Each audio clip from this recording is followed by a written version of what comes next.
Hi friends, ఈరోజు వేడి వేడి టమాటో రసం ఎలా తయారు చేసుకోవాలో చూద్దాం. ముందుగా స్టవ్ ఆన్ చేసి ఒక గిన్నె పెట్టి అందులో 1.5 గ్లాస్ నీళ్లు పోయాలి. నీళ్లు కొంచెం మరిగిన తర్వాత అందులో ముక్కలుగా కోసిన టమాటాలను వేయాలి.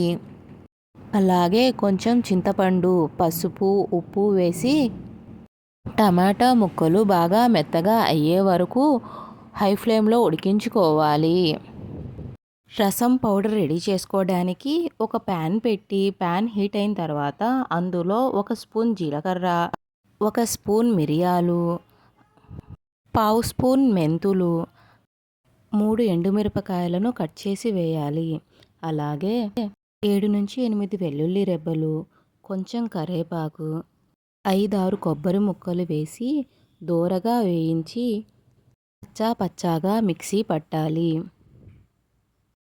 టమాటా ముక్కలు బాగా మగ్గిన తర్వాత పప్పు గుత్తితో మెత్తగా నుదుపుకొని అందులో 2 నుంచి 3 గ్లాసుల వరకు నీళ్లు పోసి ముందుగానే రెడీ చేసి పెట్టుకున్న మసాలా పౌడర్, అలాగే సన్నగా కట్ చేసి పెట్టుకున్న కొత్తిమీర, కొంచెం ఉప్పు వేసి బాగా కలిపి 10 నిమిషాలు హై ఫ్లేమ్లో బాగా ఉడికించుకోవాలి.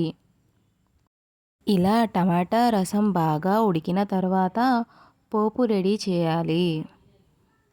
పోపు గిన్నెలో కొంచెం ఆయిల్ వేసి ఆయిల్ వేడైన తర్వాత అందులో తాలింపు గింజలు, 2 ఎండుమిరపకాయలు, కొంచెం కరివేపాకు వేసి పోపుని బాగా వేగనీయండి.